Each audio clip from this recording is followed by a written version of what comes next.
Hey guys, I'm JanetOnOccasion, and today we're playing another Total War Warhammer II Battle Replay. This is another one of mine, that's right, I'm playing again. Yeah, it's good, isn't it? So yeah, I'm playing Bretonnia, and I've gone pretty much all peasants. Yep, I'm against Tomb Kings, and what I love about this matchup is they always expect so much cavalry. They always do. So they bring a load of anti-large, and all their anti-large is very expensive. So it tends to work out pretty well. So here you can see I have King Leon Leonka, and he's obviously great, and he is a large target, sure, but he can fly, so he can get around the battlefield pretty well, and he's also got some nice things that help. So you can see he's got missile and magic resistance, which is a huge help against, well, missile and magic damage. Also, he has a Sword of Charon, so lowering melee defense lets my peasants that don't have the best melee attack start doing some good work. Also, lowering armor is really nice, so that's really great. It's going to help my front line do more damage to anything scary, so that's very nice indeed. He also has Stand Your Ground, of course. You know, he's got the beloved son of Bretonnia and a load of other fun little abilities. Causes terror on Beaky, but that's not usually ideal against the undead, but hey, it's Beaky. You gotta love him. He's a good boy. So, also in the front line, you can see Foot Squires. I have 3 units of them. Right in the front, I have Spearmen at Arms with shields. So, silver shields in the front line. That's basically why they're there. Also, Battle Pilgrims. These guys have got some pretty good DPS. So, I've got my sort of armor-piercing anti-infantry, which is really nice against sort of Tomb Guard, but Battle Pilgrims will just hack through anything like Skeleton Warriors and things all day. They'll kill things a lot quicker than the Foot Squires will. So they're rather nice. Also here, Peasant Bowmen, so I have a mixture of Pox and Fire. The Pox is great for poisoning stuff, and the Fire is really good against the Tomb Kings, because all of the Lords and Heroes are weak to Fire. So that's really nice. You can get very cost-effective damage with this stuff. And the poison is really good for just lowering combat stats of things and slowing them down. Also in the back, I've got some men-at-arms with polearms. So these guys obviously will do fairly well against all the big constructs. Here I also have a Damsel of Heavens. Damsel of Heavens, really nice. Wind Blast will absolutely slaughter anything that it hits, because there's not a lot of armor in that front line, so I'll be able to kill the infantry very quickly. And even against sort of Tomb Guard, it'll do pretty damn well, because Tomb Guard don't have the best armor in the world, but I can overcast it to guarantee a ton of damage, which is nice. And Curse the Midnight Wind, that's going to sunder a load of armor and melee attack for everything in the front line, which will let my guys get more work done. Also 2 Grail Reliquaries to make sure nothing gets terrified, and they do offer a bit of mass. Another good reason to have Beaky is he's got the mass to be able to jump on any chariot, because this army does not do well against chariot play. Not well at all. But often, you don't have to worry too much about it, because they're expecting knights, and so chariots are just going to get caught out. You know, chariots try and run in the front line, knights of the realm or something, you're just going to retaliate and wipe them out. So it's a bit risky. It's a bit risky to bring chariots. But you've got to make sure you're catering to everything. But yeah, really fun build this. Also, I have 2 mounted yeomen. So I've mounted yeomen in the back, just to harass the back line, anything like skeleton archers. I really want to shut down so they don't kill my archers, so I can get more use out of them. And also, they're great for just running into a shouty and being a pain. So, gotta love it. So, my opponent here, you see he's got a pretty good army. He's got a pretty good army. This is pretty great against most Bretonnia builds, honestly. He's got really good anti-large with the Tomb Prince and Cetra, both on horseback. So, very nice there. He's also got the Sphinx of Usekth, which is very good for killing Grail Knights. He's got that magic damage as well, so you could ignore the physical resist. They'll have a wonderful time. And obviously, armor-piercing, anti-large, ton of armor himself. Lovely. Also, the Chosen of the Gods. This is interesting, sort of splitting the difference a bit here between do I want to shoot at cavalry or, you know, infantry. Yeah, they're better against infantry, generally, but they still hit hard enough they'll be good against cavalry. But it just means he can sort of wipe out things like Peasant Bowmen a lot quicker if he's allowed to keep shooting these. And that can be a big problem. Also, Necropolis Knights with Halberds, very good unit with the poison and, you know, the heavy armor, the armor-piercing, the anti-large, really nice for killing cavalry. So he's got a lot of good stuff for killing cavalry. His front line is all for killing peasants, really. He's got Skeleton Spearmen, again, silver shields in the front line, and a bit of anti-large in case I try to do a quick, you know, charge in the front line, as people often do. Also, Nekara Warriors, they'll be able to chew through peasants pretty quickly, and the Skeleton Warriors will hold them up. But I definitely outnumber this front line. So, speeding things up. So, yeah, outnumbering this front line is going to be very handy, and of course I've got better DPS on my infantry, because I've gone with the more expensive infantry. You know, you just expect to be against a load of man-at-arms, and then Grail Knights and things like that, so you don't really expect to have to, you know, you don't expect to lose the infantry fight so much. It tends to be, if you can win the cavalry engagement, you beat Bretonnia. But this is going to cause a problem. So here I'm actually aiming at the Nekara Warriors first, because they're similar to my battle pilgrims. They'll cut through my peasants very quickly if I let them. So I'm trying to get some good damage into these guys early because they don't have shields like the rest of the army does. So this is actually great. This is very nice. So, getting my mounted yeomen in here to cause a mischief, more mounted yeomen around the back, and now I'm starting to focus fire on the Chosen of the Gods, because I really want them dead. Really want them dead. Lewin, he's been running to the front line to help this stuff crumble, and it is crumbling, despite the fact it says it has some leadership. Often happens with replays, don't worry about it. So here, charging into the next lot of skeleton spearmen, and I'm trying to bait these guys a little bit.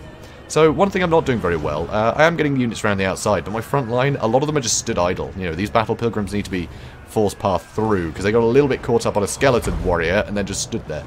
So, Curse the Midnight Wind now, very handy, because my, my foot squires aren't doing so well. So, lowering that melee attack, hopefully be able to stay in the fight. Realm of Souls, healing things up, which is a bit of a nuisance. And here, Lewin is a bit on his own. You know, these mounted yeomen have been a real pain in the back line.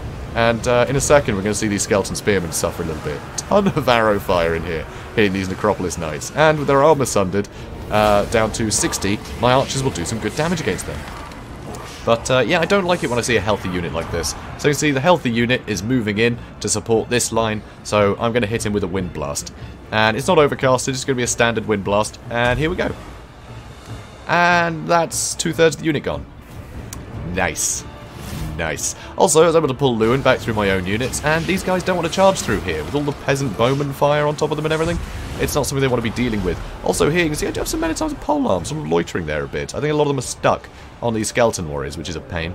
Here you can see my foot squires are having some trouble, but I use a harmonic convergence on them to try and put up their melee defense, because I thought he was going to sit here and try and kill them some more, but no, he's wandered off, which is a bit of a pity. I kind of wanted these guys to be a good roadblock and just stay there for a long time, keeping this stuff occupied, while I sent Lewin over here to fight the Sphinx of Usek.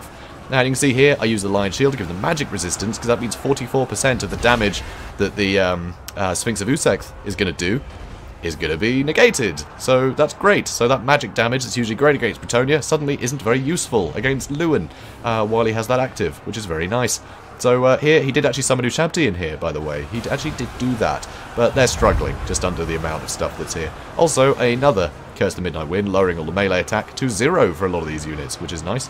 And here, I'm focusing down the Necropolis Knights, because I don't want him sort of basically catching Lewin out, and then Lewin to be stuck on these Necropolis Knights. So I'm going to kill all of them, and it means Lewin will have fewer things that can bog him down. Then he can start doing hit and runs on things like Cetra, because Cetra on his own can't pin in Lewin anywhere, you know? So that's nice. So he's spreading things out, trying to get into all my archers, and that was a bit of a problem with retreating Lewin through here. I didn't really have anything left in reserve to keep my archers free, so as he kept chasing Lewin, he ended up chasing them straight into all of this very good DPS back line of mine, which is a bit of a pity. But anyway, Lewin, he's still keeping busy. He's still keeping busy, running through the stuff, getting it to crumble. And the beautiful thing with the Peasant Bowmen is, look at this, 47 of them left and they're running away. You know, they're terrified. They're going to come back. And I wouldn't have lost too many units. These guys are getting terrified. They're going to run away, but they're going to come back. And he can't really afford to keep chasing, because he doesn't have any units that are good for that. Oh yeah, also over here, I had these polearms chasing the Chosen of the Gods for the last 5 minutes, which is always funny. So he just doesn't want to get in combat with them, so he's going to keep running. So that's lovely. That's lovely. It's stopping them shooting. So that's all I want. That's all I want from him. So here, amazingly, Nekar warriors are still fighting, which is pretty impressive. You can see they did defeat my foot squires in the end there. So here, another Sword of Quran has been used, and I've used the Lion Shield for the magic resistance again. And I'm going to focus these guys down with all my archers. You can see here, though, this line of Nehekara warriors. I thought they were still in this fight, but they're not. They're actually really getting into my back line. So here, I am going to pull my foot squires back to try and deal with them. Getting a lot of concentrated fire on this Sphinx of Usek, which is very handy. Very handy indeed. And now, I'm ignoring those Nehekara warriors. They're crumbling. I'm just going to charge everyone in. I've got a couple of Grail Reliquaries here. Oh no, just the one. The other one's over here, fighting these skeleton warriors. But anyway, so none of this stuff is going to get terrified, and still plenty of archer fire. You can see, though, King Lewin is suffering quite a bit in this fight. He is suffering quite a bit. The anti-large from Cetra is very scary. But that Sphinx of Usek is going to go down, and unfortunately, Lewin's taking all the damage, because, oh god, now the Tomb Prince is coming in. Bit of a problem, but this is exactly what he needs to do. He needs to take out Lewin while he's on the ground. So I'm going to pull Lewin out. The Sphinx is dead, and now I'm going to try and bog down Cetra. Over here, he is getting a couple of shots in with the Chosen of the Gods, but he has to move again because he's still being chased, and he can't afford to fight these polearms in melee. He really can't. So now I'm getting some nice archer fire on them, which means they are actually taking a fair bit of damage, and it is slowing them down because it's the pox arrows, which means that they're not going to get as big a gain to be able to stop, get some shots in, and run again. You know, they have to spend a lot more time trying to escape me before they're safe to start shooting again. So Lewin did get out of there. He's very injured, but he is going to sit there and regenerate. You know, he can do what he likes. Backline has been secured again, so all my archers are starting to come back online. And you can see Cetra is really bogged down in this fight. He is really bogged down. He's taking quite a lot of punishment here. And over here, sure, yeah, they managed to deal with these peasant bowmen. They decided to charge them in melee. That is something they're safe to do. So that's a pity, and with the help of the Tomb Prince, it was very quick to wrap them up, but now he's in range of even more archers, so the Chosen of the Gods, they're turning to try and bail out Cetra, who is completely bogged down in here. But this is a juicy target for him, and he's also used the Curse, because Cetra is below half health, so a lot of my guys are taking a lot of hurt here. They're taking a lot of damage, but I don't mind. I'm happy just to absorb all that damage with these cheaper units, and get Cetra whittled down. And now continuing to fire into this lot, and the Foot Squires with Harmonic Convergence, they've got better melee defense now, so they're going to hold out for a lot longer without losing too many models. And all of this archer fire is really having a good effect on the Chosen of the Gods, who haven't been able to shoot at anything. It's great. And continuing to chase, and Lewin, he's going to come over here and finish off Cetra. And the Tomb Prince was trying to deal with the damsel, but she kept getting knocked over, so actually it's harder to kill her. You have to spend more time trying to kill her, because she's such a nuisance like that. Cetra just got sniped by Lewin, and that's enough for army losses to take hold, and for the final Tomb Kings to disintegrate. Pyrrhic Victory. This is a very fun one. There's a lot to be said for sort of, you know, going against expectation. And they expect to see a load of cavalry, and so they bring a very good anti-cavalry force, and then they're horribly surprised.